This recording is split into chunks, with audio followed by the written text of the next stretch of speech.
ఈ ఎంసెట్ లేదా ఎఫ్సెట్‌లో మంచి ర్యాంక్ రాని విద్యార్థులకు బెస్ట్ ఆల్టర్‌నేటివ్ సీఏసీఎంఏ కోర్సులు అడ్మిషన్‌లు జరుగుతున్నవి.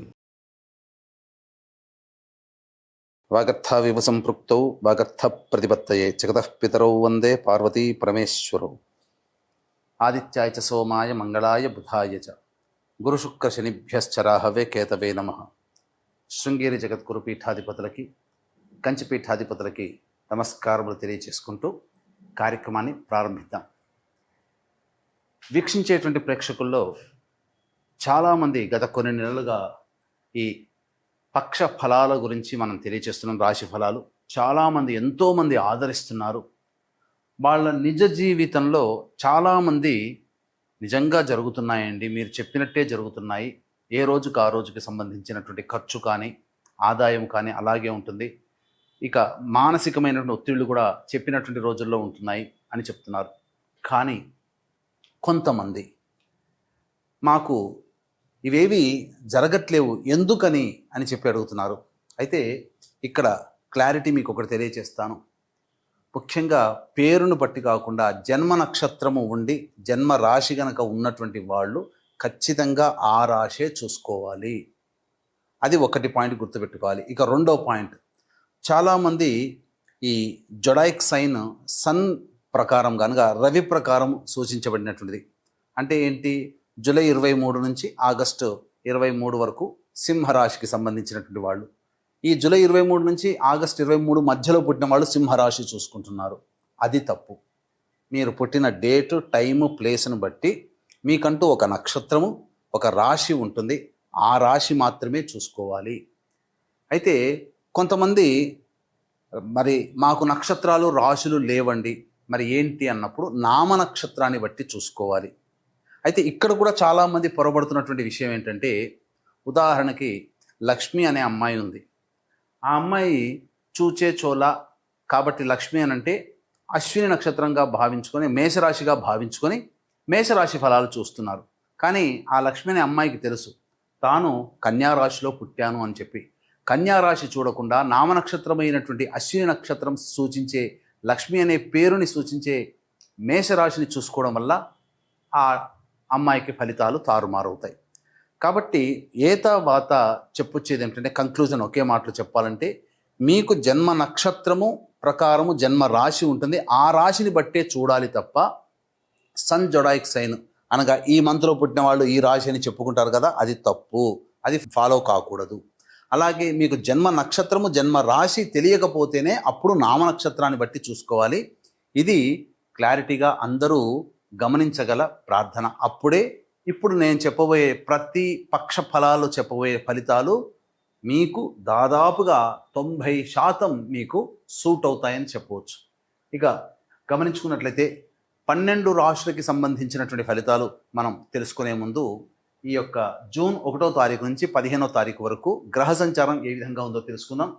యాజ్ యూజువల్గా శని మీనరాశిలో, రాహు కుంభరాశిలో, కేతు సింహరాశిలో, అలాగే శుక్రుడు మేషరాశిలో మరియు వృషభ రాశిలో రవి సంచారము, 6వ తారీఖు వరకు బుధుడు వృషభ రాశిలో, 7వ తారీఖు నుంచి బుధుడు మిథున రాశిలో, అలాగే గురువు మిథున రాశిలో, కుజుడు 6వ తారీఖు వరకు కర్కాటక రాశిలో, తదనంతరం 7వ తారీఖు నుంచి కుజుడు సింహరాశిలో మరియు కేతు కూడా సింహరాశిలోనే సంచారం చేస్తున్నాడు.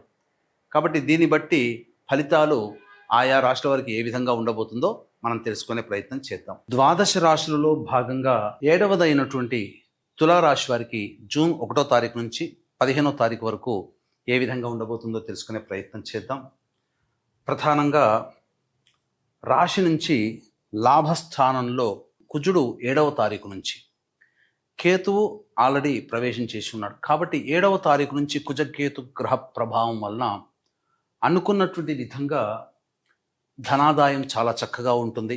కుటుంబ సమస్యలు చక్కదిద్దుకుంటాయి. అలాగే వివాహం కావలసినటువంటి వ్యక్తులకి వివాహ సంబంధాలు కుదురుతాయి. ముఖ్యంగా పొరపచ్చాలు వచ్చి దూరమైనటువంటి భాగస్వాములు ఎవరైతే ఉంటారో వాళ్ళు మళ్ళీ తిరిగి కలుసుకునే అవకాశాలు గోచరమవుతున్నాయి. ఇతరుల వలన మీరు ఎక్కువగా లాభపడతారు అని చెప్పవచ్చు. అయితే 6వ తారీఖు వరకు కుజుడు దశమస్థానంలో ఉన్నటువంటి కారణం చేత మొండితనం ఎక్కువగా ఉంటుంది, కోపం అధికంగా ఉంటుంది, మరియు లెక్కలేనితనం వల్ల చాలామందిని తమ అనుకున్నటువంటి వాళ్ళని దూరం చేసుకుంటారు. అయితే ఇదే కుజుడు దూరం చేసిన కుజుడు, గుర్తుపెట్టుకోండి, గత 2 నెలలుగా ఇబ్బంది పెట్టినటువంటి కుజుడు ఎవరైతే మీ మాట వల్ల దూరం అయ్యాలో మళ్ళీ వాళ్ళు తిరిగి దగ్గరయ్యే అవకాశాలు మళ్ళీ కుజుడే చేస్తున్నాడు. ఇక బుధుడు 7వ తారీఖు నుంచి సంచారం చేస్తున్నటువంటి కారణం చేత ప్రధానంగా పెట్టుబడులు పెట్టేటప్పుడు జాగ్రత్తలు పాటించండి. ఆస్తి పంపకాల విషయాల్లో అనవసరమైన తగాదాలు చోటు చేసుకుంటాయి 7వ తారీఖు నుంచి. ముఖ్యంగా ఖర్చులు అధికంగా ఉంటాయి. విదేశీయానం, విదేశీ విద్యకు సంబంధించి ప్రయత్నాలు కాస్త జటిలం అవుతాయి, అనగా ఇబ్బందికర పరిస్థితులు అవుతాయి. అయితే 6వ తారీఖు వరకు కూడా బుధుడు అనుకూలిస్తున్నాడు. ముఖ్యంగా దూర ప్రాంత ప్రయాణాలు 6వ తారీఖు వరకు సంపూర్ణంగా యోగిస్తాయని చెప్పవచ్చు. అయితే ఈ రవి వృషభ రాశిలో సంచారం చేస్తున్నటువంటి కారణం చేత ఈ 6వ తారీఖు వరకు నష్టపోవడం అనేటువంటిది కొంత ఉంటుంది. ధనపరమైనటువంటి నష్టాన్ని చవి చూస్తారు. ఉద్యోగ సంబంధమైనటువంటి విషయాల్లో ఇబ్బందికర పరిస్థితులు ఉంటాయి. ఉద్యోగస్తులకి భయాందోళనలు పెరుగుతాయి. అలాగే నిరుద్యోగస్తులు ఉద్యోగం లభించడం కోసం ఎక్కువగా కష్టపడాల్సినటువంటి పరిస్థితి. అయితే గురు సంచార ప్రభావం వలన మీకు ఆఖరి నిమిషంలో సహాయ సహకారాలు అందించడం, అలాగే తీర్థయాత్రలు, దేవతా కార్యక్రమాల్లో పాల్గొనడం, మరీ ముఖ్యంగా పెద్దల యొక్క సహాయ సహకారాలతో కొన్ని సమస్యల్ని మీరు గట్టెక్కించుకుంటారని చెప్పవచ్చు. ఇక 5వ స్థానంలో రాహువు, 6వ స్థానమందు శని యొక్క ప్రభావము, ఇది సంపూర్ణముగా అనుకూలించేటువంటి పరిస్థితులు. ఎట్టి పరిస్థితుల్లోనైనా కానీ ఎన్ని భయాందోళనలు ఉన్నప్పటికీ కూడా మొక్కవోని ధైర్యంతో మీరు ముందడుగు వేస్తే ఈ శని, రాహువు, బుధుడు, కుజుడు, ఈ గ్రహాలన్నీ కూడా మీకు యోగించేటువంటి పరిస్థితి అని చెప్పవచ్చు. అయితే ప్రధానంగా ఉన్న లోపమల్లా కూడా ఈ యొక్క శుక్రగ్రహ ప్రభావము. కాబట్టి ఈ శుక్రగ్రహ ప్రభావం మేషరాశిలో సంచారం చేస్తున్నటువంటి కారణం చేత అనూహ్యముగా ఇతరులతో వాగ్వివాదాలు ఎక్కువగా చోటు చేసుకుంటాయి. కాబట్టి వీక్షించేటువంటి ప్రేక్షకుల్లో తులారాశిలో జన్మించినటువంటి వారు 6వ తారీఖు వరకు కూడా మీరు ఎవరితోనైతే కలిసి పనిచేస్తుంటారో, ఎవరితో కలిసి జీవిస్తుంటారో, ఎవరితో కలిసి వ్యాపారం చేస్తుంటారో, ఎవరితో కలిసి మీరు పనులని చేస్తుంటారో వాళ్ళతో మీరు ప్రేమపూర్వకంగా, స్నేహపూర్వకంగా మెదలండి. వాళ్ళని ఏ తప్పు చేసినా క్షమించే తత్వాన్ని ఆ 6వ తారీఖు వరకు అలవర్చుకోండి. తద్వారా చాలా సమస్యల నుంచి మీరు బయటపడతారు. కాబట్టి జాగ్రత్తలు పాటించండి. 7వ తారీఖు నుంచి నీరు పోసిన వాడే నారు పోసినట్టుగా ఇలా కుజుడు మీకు అనుకూలంగా అవుతాడు. తద్వారంగా అన్ని రకాలుగా మంచి స్థితిగతుల్లో ఉంటారని చెప్పవచ్చు.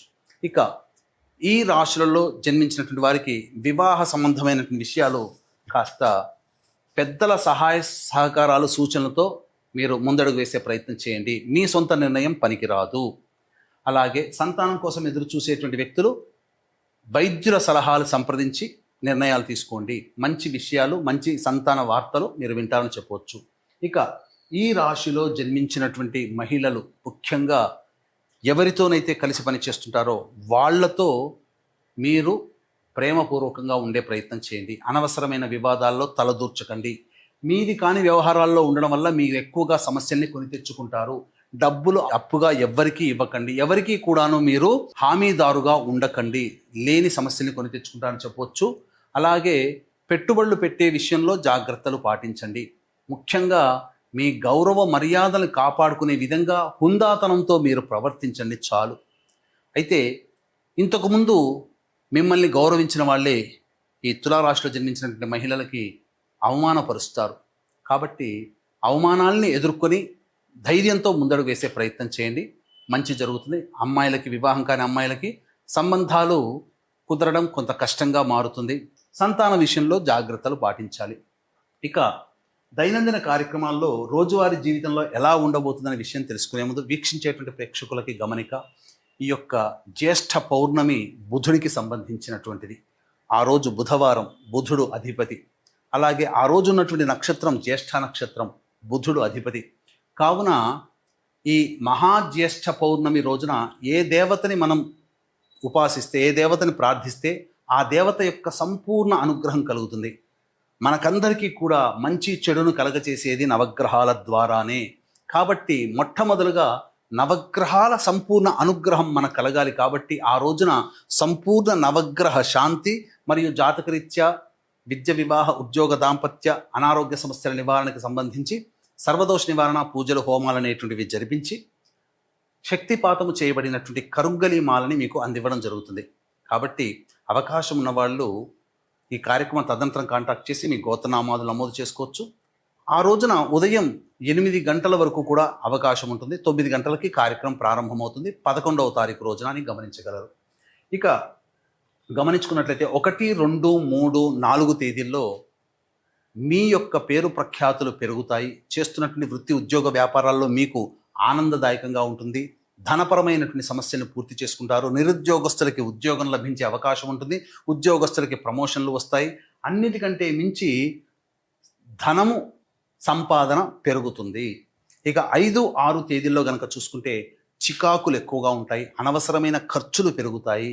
వృధా ప్రయాణాలు చేయాల్సినటువంటి పరిస్థితి వస్తుంది. నిద్ర పట్టనటువంటి రోజులు, సరిగ్గా భోజనం చేయలేనటువంటి పరిస్థితులు, ఒక జిగ్జాగ్ లాగా ఏదో అయోమయమైనటువంటి జీవితం ఉంటుంది. 7, 8, 9 తేదీల్లో మీరు అనుకున్నవన్నీ కూడా అనగా పెండింగ్లో ఉన్నటువంటి పనులన్నీ పూర్తి చేసుకుంటారు. విందులు, వినోదాల్లో పాల్గొంటారు. ముఖ్యంగా బాధ్యతని కంప్లీట్ చేసుకున్నామనే సంతోషంతో మీరు ఆనందంగా జీవిస్తారు. పాత మిత్రులను కలుసుకుంటారని చెప్పవచ్చు. ఇక 10, 11 తేదీలో కనుక చూసుకున్నట్లయితే కుటుంబ సభ్యులతో వాగ్వివాదాలు పెరుగుతాయి. మరీ ముఖ్యంగా ఉద్యోగంలో ఉన్నటువంటి వాళ్ళకి కాస్త ఇబ్బందికర పరిస్థితులు అనేటువంటివి ఉంటాయి. మరియు ప్రధానంగా చూసుకున్నట్లయితే అప్పులు తిరిగి రావట్లేవనే ఇబ్బందులు ఎక్కువగా ఉంటాయి. ఖర్చులు కూడా అధికంగా ఉంటాయని చెప్పవచ్చు. ఇక 12, 13, 14 తేదీల్లో కుటుంబ సభ్యులతో ఆనందంగా గడుపుతారు. నిరుద్యోగస్తులకి ఉద్యోగం లభించే అవకాశం ఉంటుంది. ముఖ్యంగా మీ ఖర్చులకి మించినటువంటి ఆదాయం లభించడం ద్వారా ఆనందకరమైనటువంటి జీవితాన్ని పొందుతారు. ఇతరుల సహాయ సహకారాలతో మీ పనులన్నీ చక్కబెట్టుకుంటారని చెప్పవచ్చు. 15వ తారీఖు రోజున మాత్రం వాహనాన్ని నడిపేటప్పుడు జాగ్రత్తలు పాటించండి. గృహోపకరణాలకి ఎక్కువగా డబ్బులు వెచ్చిస్తారు. అలాగే వాహన మరమ్మతులు కూడా జరుగుతాయి. ఖర్చులు అధికంగా ఉంటాయని చెప్పవచ్చు. ఇక ఇప్పటి వరకు చెప్పబడినటువంటివన్నీ కూడాను మన దైనందిన కార్యక్రమాల్లో జరిగే మంచి, చెడు, ఖర్చు, ఆదాయం. ఇక మీ జీవితంలో సంపూర్ణముగా మీ భవిష్యత్తు తెలుసుకోవాలి అనుకుంటే మీ యొక్క జన్మజాతకంలో నడుస్తున్నటువంటి గ్రహ దశాంతర దశల ప్రభావాల వలన వీలవుతుంది. కావున దగ్గరలోని మంచి ఉపాసనా పరులైనటువంటి జ్యోతిష్యులని సంప్రదించి వారి సలహాలు, సూచనలు కనుక పాటించినట్లయితే మరింత మెరుగైనటువంటి జీవితాన్ని పొందవచ్చని తెలియజేయవచ్చు. అలాగే మహాజ్యేష్ఠ పౌర్ణమి అనగా 11 జూన్ తారీఖు రోజున ఏ దేవతని ఉపాసిస్తే ఆ దేవత సంపూర్ణ అనుగ్రహం కలుగుతుంది. కావున సంపూర్ణ నవగ్రహ శాంతి మరియు సర్వదోష నివారణ పూజలు, హోమాలు జరిపించి కరుంగలి మాలని శక్తిపాతం చేసి ఇవ్వడం జరుగుతుంది. అవకాశం ఉన్న వాళ్ళు కార్యక్రమ తదనంతరం కాంటాక్ట్ చేసి పూర్తి వివరాలు తెలుసుకోవచ్చు. సర్వం శ్రీ ఉమామహేశ్వర పరబ్రహ్మార్పణమస్తు.